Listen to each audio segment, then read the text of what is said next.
s'il y en a en avant, c'est ça plein avant, point. Sud Radio, la radio du rugby. Des millions, vous êtes charmante. Vous voyez ce que ça fait déjà 1 million, Armina? Où est l'argent? Où est l'argent? C'est mon truc, non, rien ici. En fait, j'ai retiré de l'argent.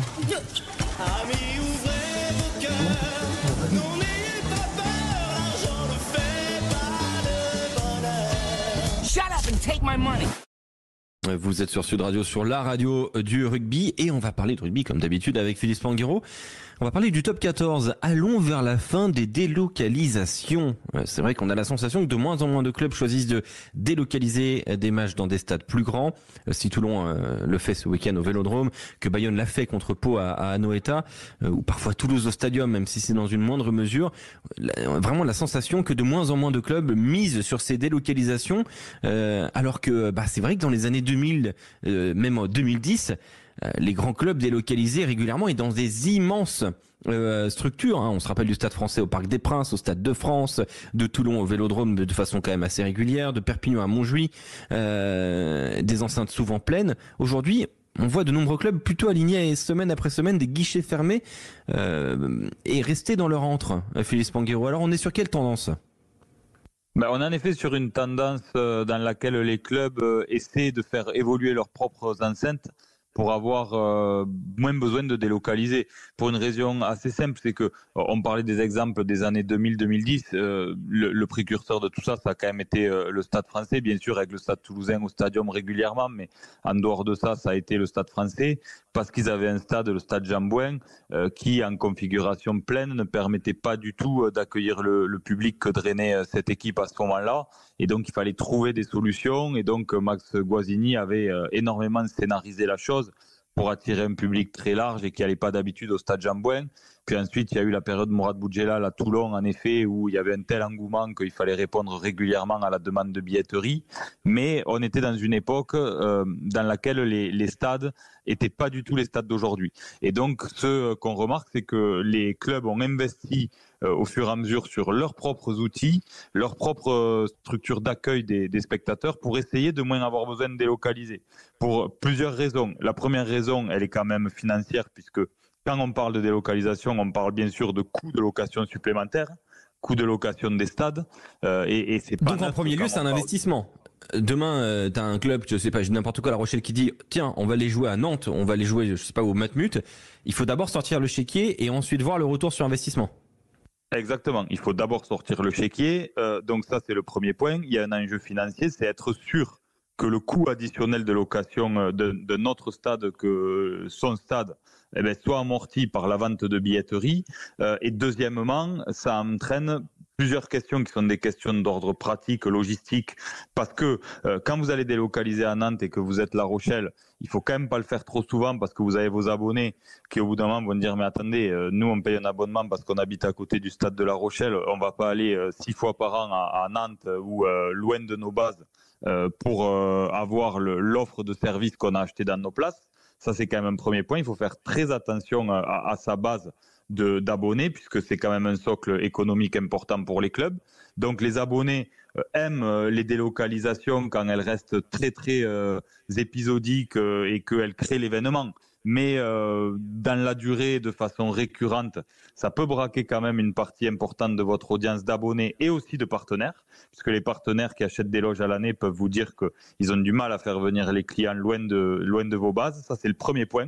Et le deuxième point, c'est qu'on se rend compte qu'aujourd'hui, nos stades de top 14 sont devenus des vrais lieux de vie. Et en fait, l'enjeu des clubs aujourd'hui, pour essayer d'augmenter le panier moyen de spectateurs et de développer l'expérience spectateur, l'idée dans les clubs, c'est de faire arriver les gens très tôt avant le match et de les faire repartir dans un monde idéal le plus tard possible après le match, pour qu'ils aient une expérience globale, qu'ils consomment sur place, qu'ils aillent à la boutique, qu'ils achètent des maillots, qu'ils boivent des bières, qu'ils mangent, qu'ils fassent la fête après, puisqu'il y a de plus en plus de clubs qui ont mis ça en place aussi. Et ça, c'est beaucoup moins facile à organiser dans des stades de location, notamment des grands stades qui sont plutôt des stades de foot. Il y a beaucoup moins d'espace et d'infrastructures qui permettent de faire ça, ce qu'on appelle in-stadia. Donc voilà, ça fait beaucoup de contraintes et c'est ce qui fait qu'aujourd'hui, les clubs ont misé sur des évolutions de leurs infrastructures pour être capables de rester autonomes dans la mesure du possible. Alors, il y a quand même un point important, Philippe Spanghero, il y a aussi la question de quelle histoire tu racontes? Un club de top 14, maintenant je dirais très très bien sa communication, il raconte des histoires, le top 14 raconte des histoires, le top 14 est un feuilleton, la Pro D2 est un feuilleton. Par exemple, prenons le cas de l'UBB. L'UBB a le stade Chabandelmas, 32 200, quelque chose comme ça, et a le Matmut Atlantique qui culmine à 45 000 places. L'un et l'autre sont distants de quoi, 10-12 kilomètres, même pas. Donc c'est tout à fait faisable de drainer tes supporters au Matmut Atlantique, même si l'accès, c'est une autre histoire et pas super évident. Enfin bon, on sent quand même que l'UBB préfère clairement évoluer à Chabandelmas au bénéfice du vécu commun et de l'histoire qu'il y a déjà entre ce stade, le rapport qu'il y a entre les Bordelot-Béglais, les Girondins et ce stade, et puis ce qui se développe entre le club, l'institution UBB et ce stade. Et peut-être que l'affluence, qui est déjà la plus grande affluence de clubs au monde, hein, l'Union Bordeaux-Bègles, il faut quand même bien le signaler, pourrait être encore plus haute si elle jouait tout le temps au Matmut Atlantique. Mais l'UBB n'a pas l'air pressé de... Non, mais au-delà de ça, elle perdrait de l'argent. Parce que la réalité, elle est assez simple. Aujourd'hui, quel est le fonctionnement de la plupart des clubs de top 14 ? Ils jouent sur des stades municipaux. Donc, il y a des conventions avec la mairie qui leur mettent à disposition le stade contre un coût de location, contre les frais de remise en état, d'intervention de la pelouse, etc. Et en face, vous avez les collectivités, forcément, qui redonnent de l'argent au club pour s'afficher, pour faire des relations publiques, pour que la ville montre son soutien à son club de top 14. Donc au final, votre outil principal de source de revenus, qui est votre stade, il vous coûte rien. Mais si vous allez au Matmut Atlantique, c'est un concessionnaire privé qui a le stade. Donc pour jouer à l'année, c'est pas du tout le même coût. Regardez alors les échelles au foot sont pas du tout les mêmes, mais regardez ce qui s'est passé au Vélodrome. Au Vélodrome de Marseille, ils ont décidé d'augmenter le loyer de l'Olympique de Marseille de 1,5 million. Et donc c'est 8 millions d'euros par an pour l'OM pour jouer au Vélodrome. Alors certainement que les échelles ne sont pas tout à fait les mêmes pour le Matmut Atlantique, mais ce serait au moins 3 ou 4 millions pour l'UBB pour jouer au Matmut Atlantique. Donc est-ce qu'en face, en billetterie, il l'amortirait ? C'est pas sûr.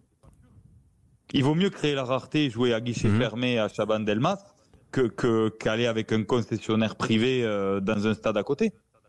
Et je veux revenir sur l'histoire que tu racontes. Est-ce que c'est important? Est-ce que ça, les clubs sont attentifs au contexte des matchs, à ce côté feuilleton, tout simplement au storytelling de son club?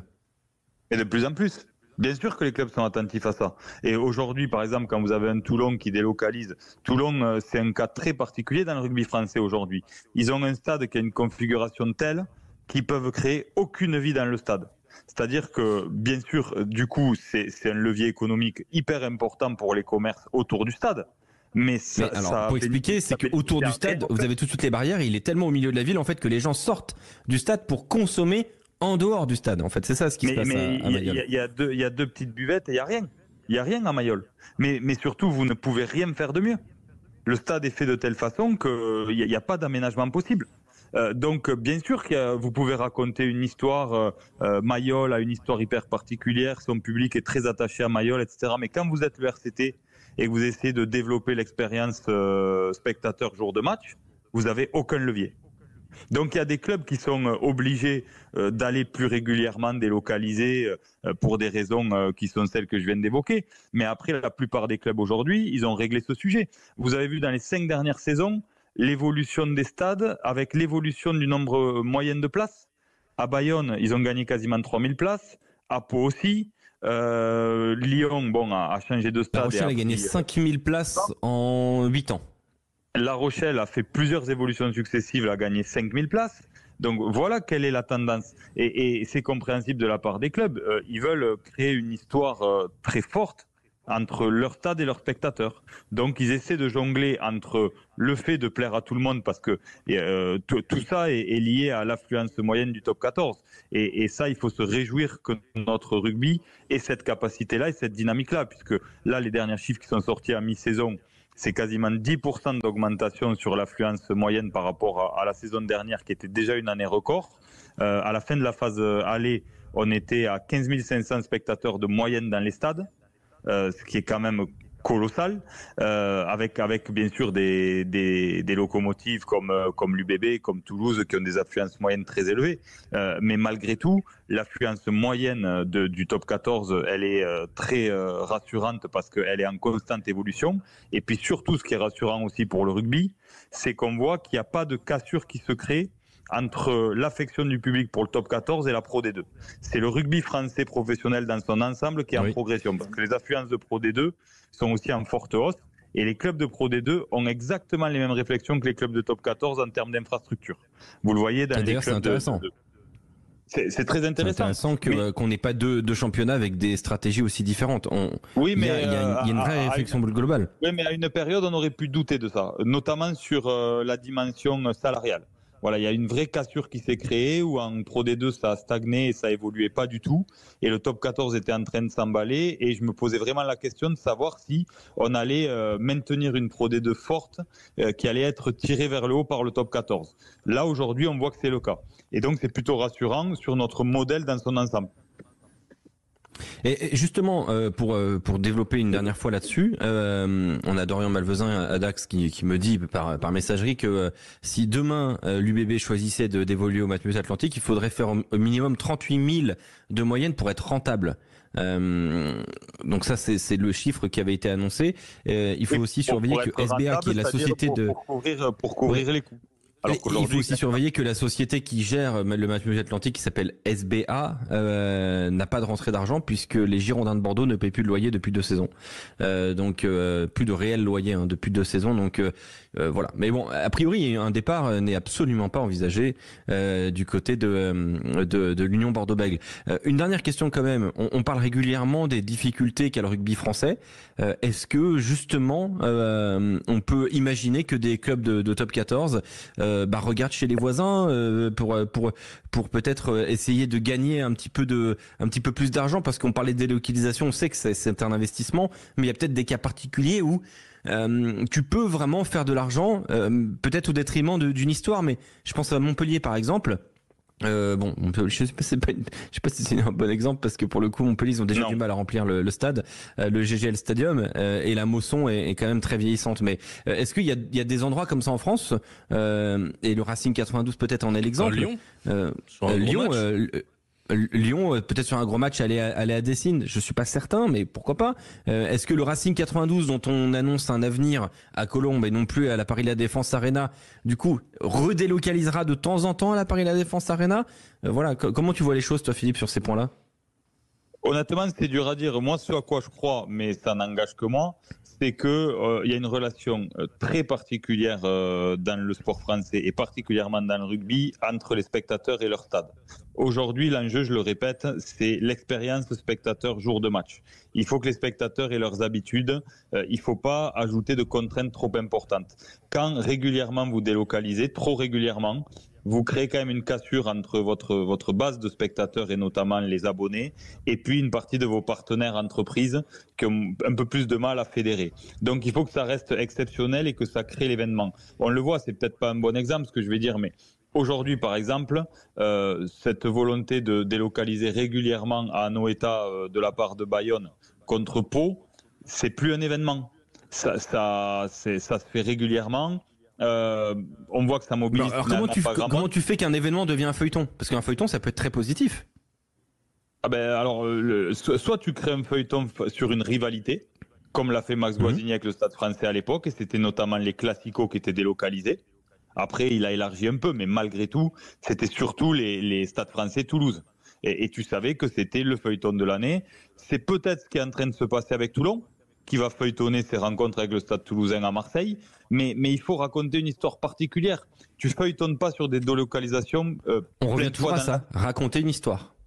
Bien sûr, mais aujourd'hui on est là-dedans complètement, c'est-à-dire qu'on est dans du marketing, il faut raconter une histoire et surtout expliquer pourquoi ça a du sens. Parce qu'à un moment on a pu se poser la question du sens. Quand on voyait des enseignes comme le Vélodrome avec 25 ou 30 000 places, on se pose la question du sens et du spectacle. Voilà, aujourd'hui, là, ce qu'on va vivre ce week-end, c'est un Vélodrome à guichet fermé. J'espère que les équipes répondront présentes sur le terrain. Mais quoi qu'il arrive, c'est un événement sportif. pour un match de phase régulière de championnat, remplir le Vélodrome à 67 000 places, c'est un événement sportif. Merci beaucoup Philippe Spanghero, la chronique évidemment retrouvée sur la chaîne YouTube de Sud Radio. Vous êtes plus d'1 million d'abonnés et les meilleurs moments comme d'habitude sur les réseaux sociaux de Sud Radio Rugby, sur Facebook, Instagram et Twitter. #Sud Radio Rugby. Merci beaucoup Philippe d'avoir été avec nous. Très belle soirée. On se retrouve demain à 19h pour Au cœur de la mêlée.